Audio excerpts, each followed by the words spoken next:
Glória a Deus. Quero convidar você já a abrir a sua Bíblia comigo no livro de Apocalipse, capítulo 5, a partir do versículo 6. Enquanto você abre aí, hoje eu recebi pelo Instagram algumas pessoas me perguntando se somente as mulheres do nosso ministério podem participar da conferência, e não, né, gente? Claro que não. Sabe que um dos nossos lemas como igreja em Bragança, Lagoinha, né, não apenas em Bragança, é o quê? Grandes para servir e pequenos para se importar. Então, nós estamos aqui para servir a nossa cidade. Então, se você conhece alguém de um outro ministério que queira participar, fique à vontade para estar conosco. Nós queremos servir essa cidade, amém? Só você fazer a sua inscrição ali no balcão ou pelo site. Apocalipse, capítulo 5, verso 6. A palavra do Senhor diz: Então eu vi, no meio do trono e dos 4 seres viventes, e entre os anciãos de pé, um cordeiro, como tendo sido morto. Ele tinha 7 chifres, bem como 7 olhos, que são os 7 Espíritos de Deus, enviado por toda a terra. Veio, pois, e tomou o livro da mão direita daquele que estava sentado no trono, e quando tomou o livro, os 4 seres viventes e os 24 anciãos prostraram-se diante do cordeiro, tendo cada um deles uma harpa e taças de ouro cheias de incenso, que são as orações dos santos. E entoavam um novo cântico, dizendo: Digno és de tomar o livro, de abrir-lhe os selos, porque foste morto, e com o teu sangue compraste para Deus os que procedem de toda tribo, língua, povo e nação. E para o nosso Deus os constituístes reino e sacerdotes, e reinarão sobre toda a terra. Vi e ouvi uma voz de muitos anjos ao redor do trono, dos seres viventes e dos anciãos, cujo número era de milhões e milhares de milhares, proclamando em grande voz: Digno é o Cordeiro, que foi morto, de receber o poder, a riqueza, a sabedoria e força e honra e glória e louvor. Você pode dar um aleluia? Glória a Deus. Eu tenho certeza que o Senhor tem algo para o nosso coração. Então, nós vamos orar e pedir isso para Ele, amém? Feche os seus olhos, peça para o Senhor falar com você. Papai, nós estamos nessa casa por Tua causa. Nós saímos dos nossos lares não porque nós queremos ouvir um discurso, não porque nós queremos ver uma pessoa, nós saímos dos nossos lares porque nós queremos ter esse tempo a sós com o Senhor, um tempo de ouvir a Tua voz. E eu quero te pedir, Espírito Santo, que já se move nesse lugar, eu quero te pedir que haja um espírito de revelação, a palavra rema seja ministrada no nosso coração nessa noite, de uma maneira tão sobrenatural. Pai, eu quero te pedir, abala as nossas estruturas nessa noite, move, Senhor, as coisas escondidas, as perguntas ocultas do nosso coração, e traz a revelação da verdade, tira as escamas dos nossos olhos, para que nós possamos ser guardados no Senhor, para viver o Teu propósito. Eu quero te pedir, e na autoridade do nome de Jesus, eu quero repreender toda astúcia do inferno agora, no sentido de roubar essa palavra, mas eu quero declarar que o nosso coração está pronto para receber, e que ela vai cair em terra fértil, e vai dar fruto a 30, a 60 e a 100 por 1. Eu posso ouvir um amém? Amém. Glória a Deus. Nós já oramos, eu queria pedir algo para você. Nós temos aí tão pouco tempo, né, para ministrar essa palavra, e eu gostaria de pedir 2 coisas. Eu gostaria de pedir que você não conversasse com ninguém, e também gostaria de pedir que você não ficasse mexendo no seu celular. Acredite, é uma maneira de você ser roubado, tá bom? Não é por mim, não, é por você mesmo. Amém? Queridos, sem dúvida nenhuma, essa é uma visão espiritual que João tem, totalmente no reino do Espírito. E tem uma coisa que o Senhor tem tratado no meu coração, e esses dias eu estava pensando sobre isso, a quantidade de pessoas que durante todos esses anos que eu prego o Evangelho, e acredite, eu prego o Evangelho há mais de 25 anos, e eu não comecei com 5, tá? Então, a curiosidade com a minha idade aí, né? Em setembro a gente conversa, é meu aniversário em setembro, tá, gente? Então, olha só, eu já prego o Evangelho há mais de 25 anos, durante um período da minha vida, eu viajei o Brasil inteiro, um ano e pouco, eu chegava em casa e viajava de novo, e eu cantava e pregava, e eu posso dizer para você que eu já preguei bastante, já viajei bastante, e uma das coisas que me deixa muito triste é olhar e ver que muitas pessoas, que talvez dividiram o púlpito comigo, ou talvez impactaram uma cidade, impactaram uma geração, começaram bem, mas se perderam no processo. pessoas que começaram pregando, que pregavam, que lideraram igrejas, pessoas que cantavam, e de repente, algumas dessas pessoas que eu olho para elas hoje, elas estão mortas espiritualmente. E eu quero falar para você que a nossa fé não precisa ter uma data de validade, mas acontece que isso acontece porque nós muitas vezes não entendemos algumas coisas do reino de Deus. E também porque muitas vezes nós alimentamos no nosso coração sentimentos e pensamentos que são estratégias do diabo para nos roubar. E por isso nessa noite eu quero, dentro do possível, responder algumas perguntas que são chaves para que algumas pessoas morram no meio do caminho. E a primeira coisa que nós precisamos entender, que João diz aqui, que ele tem uma visão, e essa visão, como eu disse, é uma visão espiritual. Portanto, eu quero que você entenda algo nessa noite. O reino espiritual é mais real do que eu e você. A nossa tendência é depositarmos a nossa fé naquilo que nós podemos ver. E então nós separamos o que é espiritual do que é natural, e nós não entendemos que, na verdade, nós somos seres espirituais. Você é um ser espiritual, amém? Então, quando a gente entende isso, nós vamos perceber que esse reino físico, ele vai passar. E se esse reino físico vai passar, deixa eu dizer uma coisa para você, a nossa vida é curta demais para a gente achar que Deus vai nos responder todas as nossas dúvidas no período da nossa vida. Então, a primeira coisa que eu já quero deixar para você aí, é que Deus não pode ser estudado. Deus não tem explicação. Se Deus pudesse ser estudado, Ele não seria Deus. Amém? Tem gente que arruma umas confusão que eu não entendo, gente. Tem gente que se perde no meio do caminho porque não tem resposta para algumas coisas. Mas há um texto que eu gosto muito, eu até pedi para projetar hoje de manhã, vou pedir agora à noite de novo, que é Deuteronômio 29, 29. Deuteronômio 29, 29 é a minha explicação para tudo aquilo que eu não consigo explicar. Diz assim, lê comigo: as coisas encobertas pertencem a quem? Ao Senhor, nosso Deus, porém, as reveladas nos pertencem a nós e aos nossos filhos para sempre. Agora tem uma vírgula aí. Para quê? Para que cumpramos todas as palavras dessa lei. Tudo que Deus deixou na Bíblia, Deus não deixou para dar uma satisfação, para que a gente entenda quem Ele é. Tudo que está na Bíblia é para a gente cumprir. Entendeu? Então, querido, você não precisa saber se Adão tinha umbigo, com quem que Caim casou. Não vai fazer diferença nenhuma. Vamos entender o que o Senhor quer que a gente cumpra. E tem muita gente se perdendo no propósito, muita gente que às vezes não aceita, porque ela fala, não, mas a Bíblia foi escrita por homens. Você queria que fosse escrita por quê? Por uma galinha? Daí você ia acreditar? Daí você não ia acreditar porque foi escrito por uma galinha. Pelo amor de Deus, gente. A gente tem que entender isso, o reino dos céus é espiritual, ele não é temporal. E outra coisa que nós entendemos aqui nessa visão de João, é que os planos de Deus, eles são de eternidade a eternidade. Deus não planeja algo para você que possa ser vivido apenas nesta vida. E isso vem trazer para nós o entendimento de que o Senhor quer que a gente viva essa eternidade. Esse texto vem dizer para nós também que o Senhor, Ele veio nos comprar, né? E nós precisamos entender por quê? Porque um dia nós fomos vendidos. Sabia que um dia você foi vendido? Toda a raça humana foi vendida. Ela foi entregue para as trevas. Um dia Adão vai lá e pela sua desobediência, ele come o fruto da árvore do quê? Do conhecimento do bem e do mal. Ou seja, se Adão come a árvore do conhecimento do bem e do mal, significa que antes de comer essa árvore, ele não conhecia o mal.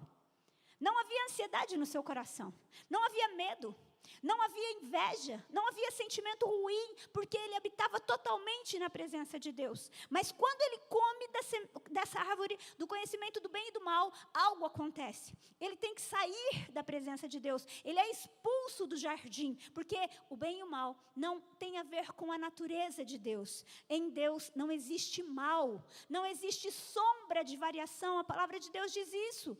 Então, querido, eu já quero responder uma segunda coisa que eu ouço muito. Se Deus é tão bom, por que coisas ruins acontecem? Quem já ouviu essa pergunta? Só todo mundo, né? Se Deus é tão bom, por que Ele permite que aquela menina ou aquela criança sofra um abuso? Se Deus é tão bom, por que aquela pessoa que era tão boa morreu querido, Deus é eterno. O propósito de Deus não está nessa vida. Para nós, a morte é o fim. Para Deus, é apenas uma migração de fase. E a pergunta que eu quero te responder é a seguinte: se existe o agir das trevas, se nós fomos vendidos e a humanidade, a terra foi entregue às trevas, o que existe é um mover do diabo para que as pessoas coloquem a culpa em Deus. Mas uma vez que Adão sai da presença de Deus, uma vez que Adão passa a estar sob a influência das trevas, nós vemos o quê? O primeiro homicídio. Nós vamos começar a ver coisas ruins acontecendo. Sabe por quê? Porque todas as vezes onde Deus não reina, o lugar onde Deus não reina, as trevas reinam. Deixa eu falar algo muito sério. Olha aqui nos meus olhos e deixa eu dizer algo para você, meu irmão. Não queira ser mais esperto que o diabo. Não queira ser mais esperto que o diabo. O diabo, ele anda ao nosso derredor. E por que ao nosso derredor? A palavra de Deus diz isso, porque nós estamos em Cristo, porque nós somos comprados para Deus. Quando muitas pessoas, elas vão saindo da presença de Deus, pensa que isso aqui é uma cobertura. E quando eu estou debaixo dessa cobertura da presença de Deus, a pessoa, ela vai caminhando, e aí ela vai se perdendo do Senhor, e ela acha que está tudo bem. Mas acontece que você tem um período que você vai colhendo daquilo que você plantou, e de repente, quando você sai dessa cobertura, sabe o que acontece? Você fica vulnerável a tudo aquilo que o diabo está fazendo nessa terra. E as pessoas ficam achando que elas são livres para pensar o que elas quiserem. O que elas não sabem é que o diabo está influenciando as suas decisões e as suas escolhas. Porque o diabo, ele sabe o final dele, mas ele não quer ir para lá sozinho. Ele sabe que o que existe é eternidade. E o propósito de Deus para mim e para você não diz respeito só a essa vida. Lucas capítulo 22, verso 53, Jesus mostra isso para nós. Lucas capítulo 22, verso 53. Vou pedir para projetar aí para mim, fazendo um favor. Olha só o que Jesus fala no momento em que ele estava para ser levado para a cruz. Ele já tinha sido traído e ele diz assim, diariamente, estando eu convosco no templo, não puseste as mãos sobre mim. Esta, porém, é a vossa hora e o poder das trevas. Jesus não era o Filho de Deus? Sim ou não? Jesus não tinha todo o poder? Sim ou não? Sim. Como que Jesus, ele fala assim, esta é a hora das trevas? Porque Jesus sabe, ele sempre soube que o mundo está em trevas. E por isso, nós precisávamos ser comprados. Nós precisávamos ser resgatados. Então, querido, nós precisamos entender que existem alguns aspectos do plano de Deus. E como eu disse para você, o primeiro aspecto é que esse plano é um plano eterno. E por isso, algumas coisas não vão acontecer. Algumas respostas que você gostaria que acontecesse, talvez não vão acontecer. O outro aspecto é que nós precisamos entender que ele é um reino espiritual. Ele é um reino espiritual. E o outro aspecto é que Satanás é real. Eu preciso dizer para você que o reino espiritual, ele é dividido em reino das trevas e reino da luz. Não é uma guerra por igual, não é Deus contra o diabo. Esqueça isso. Deus não luta de igual para igual com o diabo. Ele foi lançado fora da presença de Deus. Para o diabo fazer alguma coisa na vida de alguém, ele tem que pedir permissão. Ele só faz alguma coisa na vida de alguém quando essa pessoa dá uma legalidade. Você entende? São coisas mais profundas do que isso.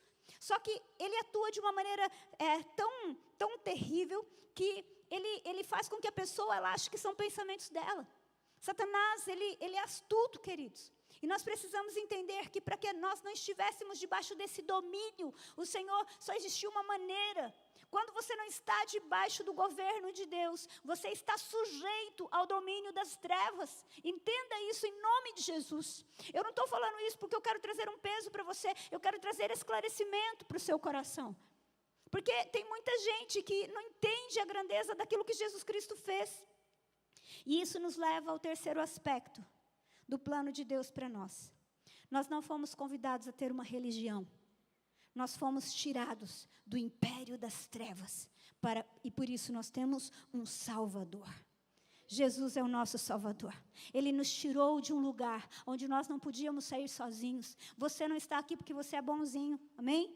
Eu não estou aqui porque eu sou boazinha, de jeito nenhum. Nós estamos aqui. Talvez você diga assim, pastora, mas eu não tive, né? Aquele fulano lá, ó, nossa, ele usou droga, fez não sei o quê, matou 30. Eu não fiz nada disso. Deixa eu dizer algo para você, é muito mais profundo do que isso.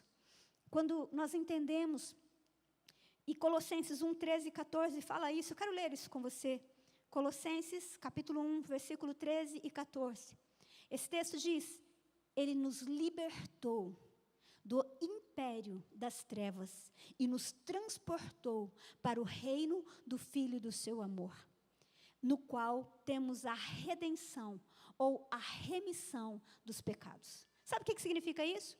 Ele nos libertou, não é assim, fulano é bonzinho, não, esse aqui não precisa, não, esse aqui é terrível, esse aqui precisa, não é igual filho que você fala essa coisa, não, todos nós, a Bíblia diz, todos nós estávamos desgarrados como ovelhas perdidas, nós não tínhamos como voltar para esse processo. O homem foi expulso do jardim, foi expulso da presença de Deus. E esse texto que nós lemos aqui, de Colossenses 1,13, quando ele fala sobre o domínio das trevas, no original grego significa um poder total do diabo e das suas hostes. Deixa eu dizer isso para você, meu irmão. Quando Jesus ele morre na cruz, ele nos resgata, ele nos compra de volta, ele nos tira de um lugar onde nós não tínhamos armas iguais para lutar. E nós precisamos entender isso. Gálatas capítulo 5, verso 1, também fala isso. Gálatas capítulo 5, verso 1. Olha só, para a liberdade foi que Cristo nos libertou. Permanecei, pois, firmes e não vos submetais de novo ao jugo de escravidão. Por que de novo? Porque nós estávamos lá. Nós estávamos num ambiente de escravidão. Talvez você fale assim, mas eu não era escravo. Queridos, Satanás ele é tão sujo e tão astuto, que ele faz com que as pessoas pensem que elas estão livres. A Bíblia diz que o Deus desse século cegou o entendimento das pessoas. Cegou. E sabe qual que é a estratégia do diabo? O diabo não quer ser conhecido. Fala galera, bem-vindo a mais um Lagoinha News. Fique atenta a todos. Porque a maior estratégia de guerra que pode acontecer de um exército é que ele seja ignorado. É daí que vem as pessoas quando elas se disfarçam, né? Quando a gente fala que a pessoa está lá disfarçado de folha, está disfarçado do quê? Porque ela não quer ser vista. Satanás, ele funciona assim. Ele quer que você pense ele quer que o ser humano pense que é tudo fruto dos seus pensamentos, que é tudo fruto das suas escolhas. Só que quando você vai olhar para o final da vida de uma pessoa, você descobre que ela nunca sonhou isso para ela. Você acha mesmo que você vai lá na Cracolândia, você acha que aquelas pessoas sonharam aquilo para a vida delas? Você acha? Você acha que uma pessoa que está aí chegando no final da vida sozinha? Um tempo atrás eu estava em São Paulo e eu entrei no ônibus e entrou um senhorzinho super amargo assim no ônibus tal, e foi super grosso com o motorista. E aí eu pensei, nossa, esse senhor sozinho, né? Ninguém para cuidar dele. E aí eu pensei, mas o que será que ele fez para chegar nessa idade sozinho? E talvez ele possa ter achado que foram escolhas dele. Mas deixa eu dizer uma coisa para você, querido. A Bíblia diz que Satanás ele é tão astuto que ele se transfigura de anjo de luz para enganar, se possível, aos santos. Não subestime a força das trevas. Mas eu não estou falando isso para te deixar com medo. Eu estou falando isso para te mostrar da onde o Senhor nos tirou. Eu estou trazendo isso para você entender a grandeza daquilo que Jesus Cristo fez na cruz por mim e por você.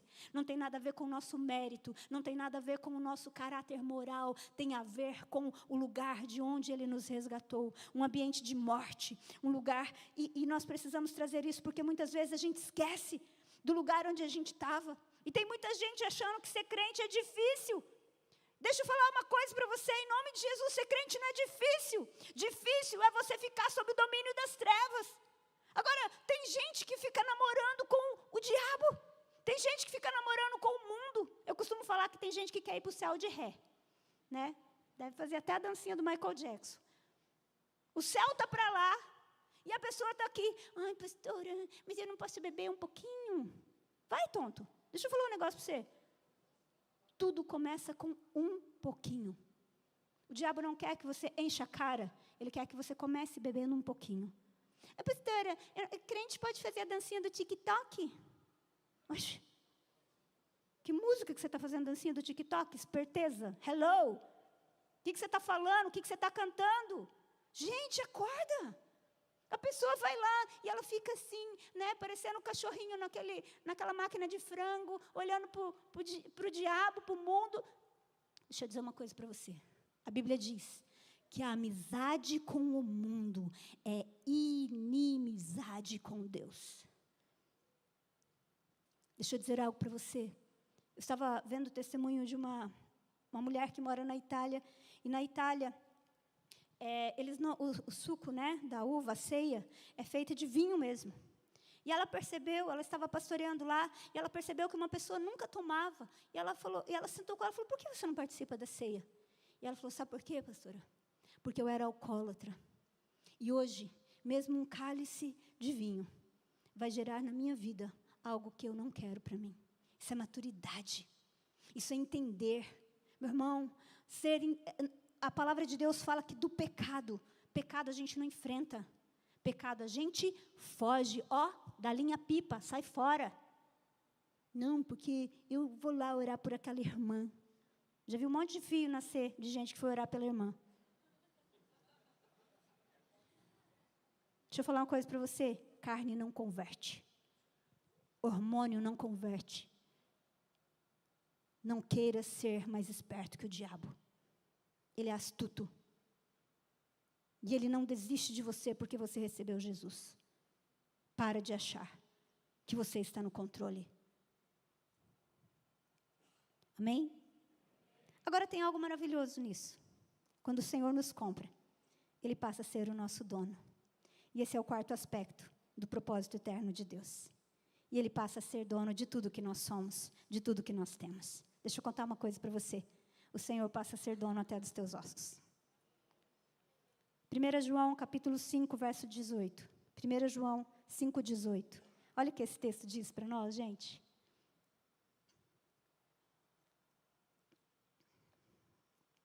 Sabemos que todo aquele que é nascido de Deus não vive em pecado.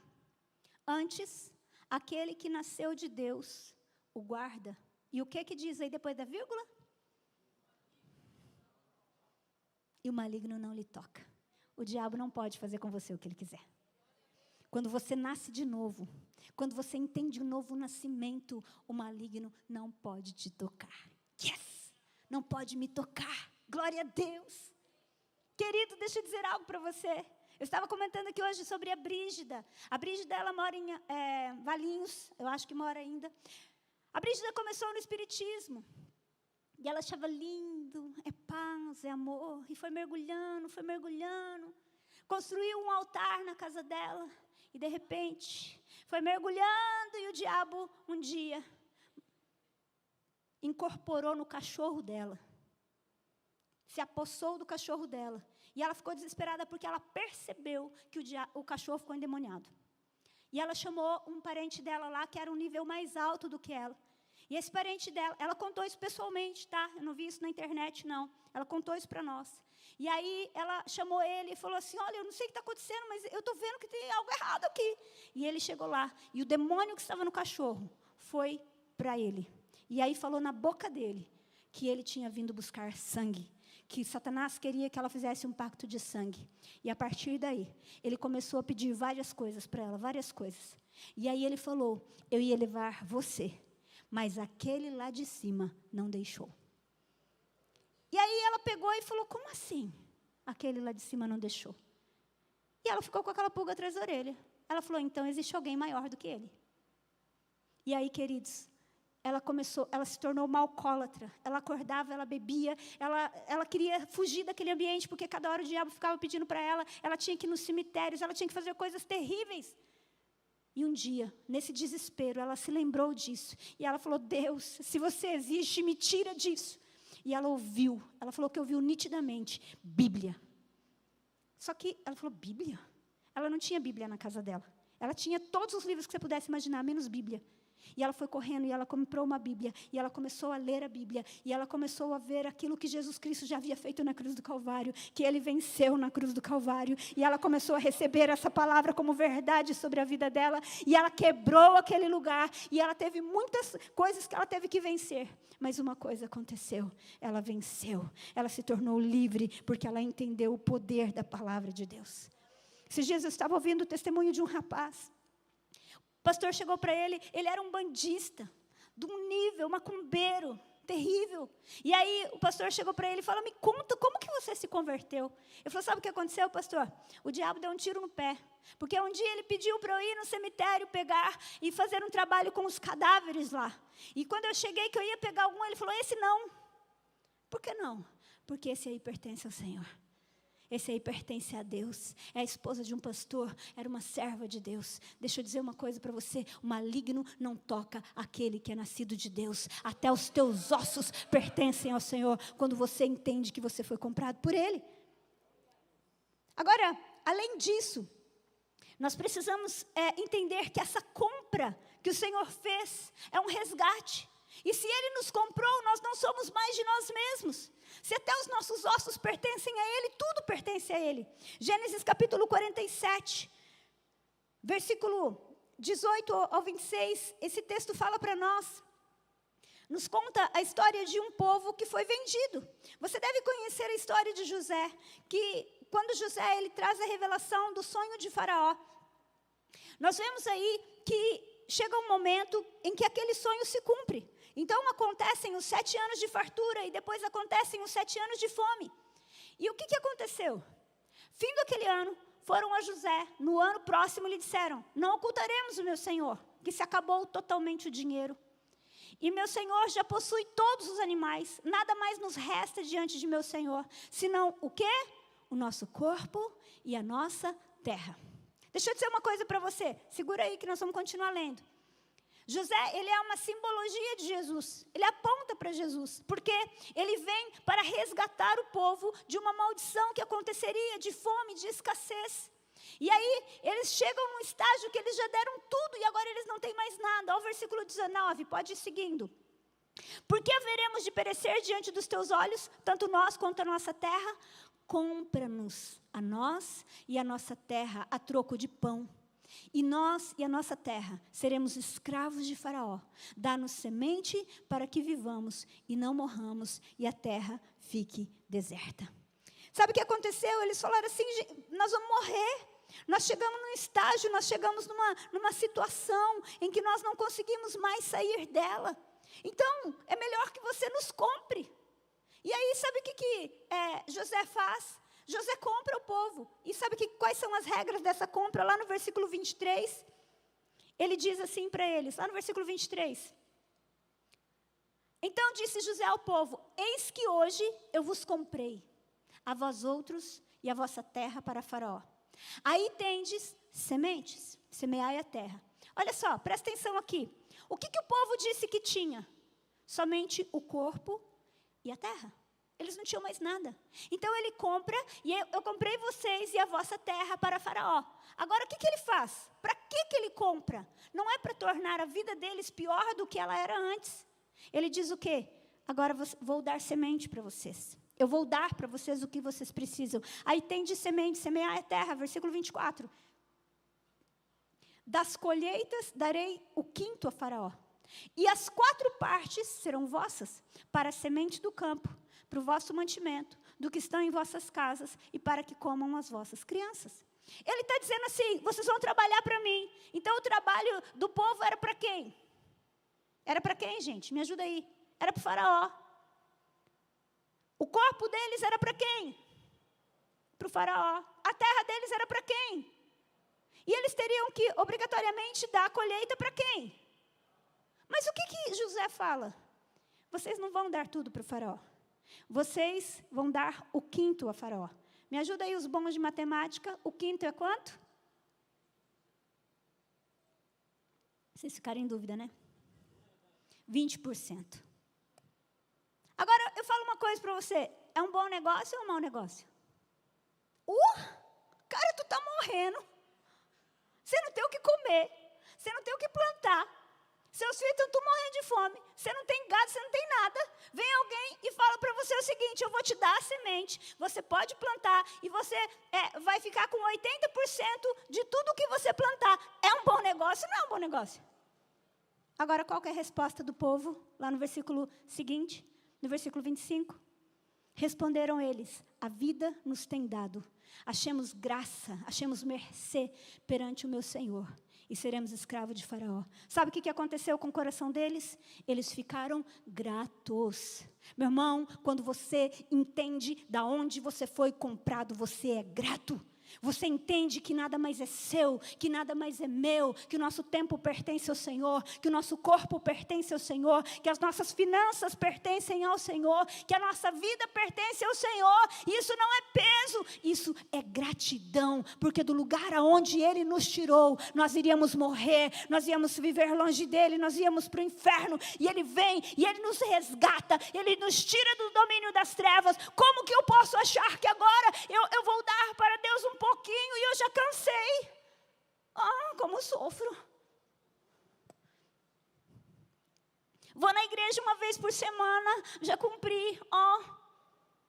Criatura, o Senhor quer viver comigo e com você a eternidade. Não é uma hora. Quantas horas tem a semana? Centenas de horas. Será que nós vamos miguelar, dar migalhas das nossas horas para o Senhor e achar que a gente está dando muito? Tem gente que desvia por causa do dízimo. Irmão, você não está sendo generoso. Dízimo não é sinal de generosidade. Hashtag fica a dica. Dízimo é sinal de fidelidade. De quem entendeu, de onde foi comprado e que nada mais é seu. Dízimo não é uma generosidade sua de dar 10% para o Senhor. Dízimo é uma generosidade de Deus, de deixar você e eu ficarmos com 90%. Como o Faraó deixou o povo ficar com 80%. Tem gente que não converte, não recebe Jesus, porque fala: pastor é tudo ladrão. Mal sabe, coitado, né? Vocês riem, né? Jesus abençoa os irmãos. Gente, a gente precisa entender. Deixa eu falar uma coisa para você. Dinheiro é algo espiritual. Sabia disso? Sabia que o único lugar na Bíblia que Deus fala que você tem que escolher entre dois deuses é quando Ele fala sobre o dinheiro? Quando Jesus fala: ou vocês vão servir a Deus, ou vocês vão servir a Mamon, que é o Deus do dinheiro. Dinheiro é algo espiritual. Então, Satanás usa essa estratégia para fazer com que algumas pessoas, elas entregam quase tudo, mas elas não conseguem converter o bolso. Mas o dinheiro é algo espiritual. O teu corpo pertence ao Senhor. Amém? Paulo fala isso em 1 Coríntios 6,19. Os teus dons. Abre aí, pode projetar, 1 Coríntios 6,19. Vou ler esse texto. Acaso não sabeis que o vosso corpo é santuário do Espírito Santo, que está em vós, o qual tendes da parte de Deus, e que não sois de vós mesmos? Eu preciso contar um negócio para você. Olha a minha cara de alegria para contar isso para você. Você não é dono nem do seu nariz. O povo vive querendo crescer, fazer 18 anos, quero ser dono do meu nariz. Você não é dono nem do seu nariz, nem eu do meu. Nós pertencemos ao Senhor. Agora, se você não pertence ao Senhor, você está debaixo de um domínio. Os nossos dons pertencem ao Senhor. Amém? Meu irmão, Deus te deu um dom. Você tem um dom. E esse dom não é para você enterrar ele. É para você multiplicar ele. Mas eu já vou lá, eu já faço isso. Sério? Uau, que bênção. Você está fazendo o quê? Com aquilo que Deus te deu. Ele deu. Mateus capítulo 25, verso 15. Mateus capítulo 25, verso 15.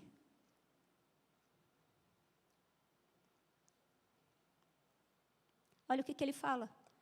A um deu 5 talentos, a outro 2 e a outro 1. E a cada um, segundo a sua própria capacidade. E então partiu.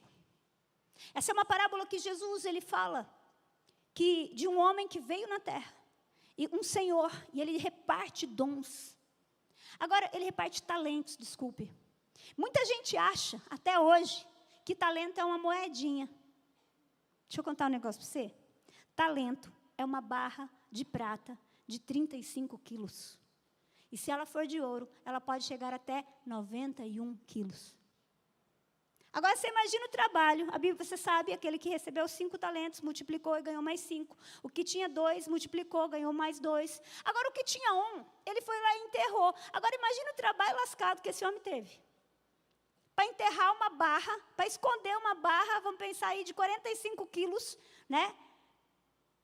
E achar um lugar, esconder, muquear ela ali para ninguém achar. E ficar preocupado. E Jesus, quando ele vem falar sobre esse talento, lá um pouquinho mais para frente, Mateus capítulo 25, acho que versículo 23, se eu não me engano.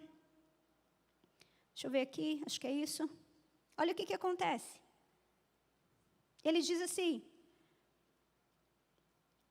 versículo 24. Chegando por fim o que receberão um talento, disse: Senhor, sabendo que és homem severo, que ceifas onde não semeaste, junto onde não espalhaste, receoso eu escondi na terra o teu talento, aqui tens o que é teu. Respondeu-lhe, porém, o Senhor: servo mau, negligente, sabias que eu ceifo onde eu não semeei e ajunto onde eu não espalhei. Agora olha o que diz o versículo 27. Cumpria, portanto, que entregasse o meu dinheiro aos banqueiros, e eu, ao voltar, receberia os juros do que é meu. Meu irmão, Deus não espera que você retenha aquilo que é dele, em todas as áreas da nossa vida. Não queira ser mais esperto. Eu queria ler com você, mas não vai dar tempo. Um texto que gera muita confusão, que é lá em Malaquias 3:10, o versículo 8 em diante, mas eu quero que você leia isso em casa depois. Há um momento que Malaquias chega para o povo, Deus traz uma palavra para o povo, e falou assim: vocês estão me roubando. E ele fala: no que nós estamos te roubando? Ele diz: roubará o homem o Senhor seu Deus? E ele fala, o povo fala: no que nós estamos te roubando? Vocês estão me roubando nos dízimos e nas ofertas. Nós precisamos entender, queridos, que o dinheiro é algo espiritual. Isso é tão sério. Existe um homem, anote esse nome, depois você pesquisa, chamado George Soros. Esse homem é um bilionário. Sabe para que ele usa o dinheiro dele? Para financiar todo projeto que é contra a família. Todo projeto que é contra a família. Tráfico de drogas, homossexualismo, ele financia. Recentemente, a Fundação Bill Gates investiu 2,1 bilhões num projeto, qualquer projeto que falasse de ideologia de gênero. Deixa eu te dizer algo. Os filhos das trevas, muitas vezes, são mais prudentes do que os filhos da luz. Eles estão financiando a morte e as trevas. E eu e você, que entendemos de onde nós fomos tirados, nós vamos permitir que o evangelho que chegou até nós pare em nós? Nós vamos permitir? Nós não vamos entender a grandeza do que nós somos chamados para ser? A quem nós pertencemos? Meu irmão, Ele nos comprou com preço de sangue, para nos tirar do domínio das trevas. Essa compra é tudo. Deus não quer 10% do seu dinheiro. Deus não quer 10% do seu tempo. Deus não quer 10% da sua vida. É tudo. É tudo. Sabe por que eu e você estamos diante dessa mesa? Porque Ele se entregou totalmente. Sabe o que é evangelho? O evangelho é ter um Salvador, mas é ter um Senhor. Ou Ele é dono de tudo, ou Ele não é dono de nada. Eu quero orar com você nessa noite. Eu disse para você, muitas pessoas, elas se perdem no meio do caminho, porque elas falam: puxa, mas Deus não me respondeu. Nossa, aquela pessoa gastou tanto tempo orando e as coisas não aconteceram. Primeiro aspecto, o propósito de Deus é eterno. Tem coisas que nós não vamos ter resposta nessa terra. Elas vão até a eternidade. Segunda coisa, muitas pessoas param no meio do caminho, porque elas olham para a sua vida, elas olham para a vida dos outros, E elas acham que, eu não preciso de Jesus. Na verdade, eu acho que viver lá fora é melhor. Eu posso fazer um monte de coisa. Você não está entendendo? O reino das trevas é real. E Ele quer mesmo que você se sinta enganado. Esse é o segundo aspecto. E o terceiro aspecto é quando nós nos esquecemos de onde nós fomos tirados. E o quarto aspecto é que Ele nos comprou para ser dono de tudo. De tudo.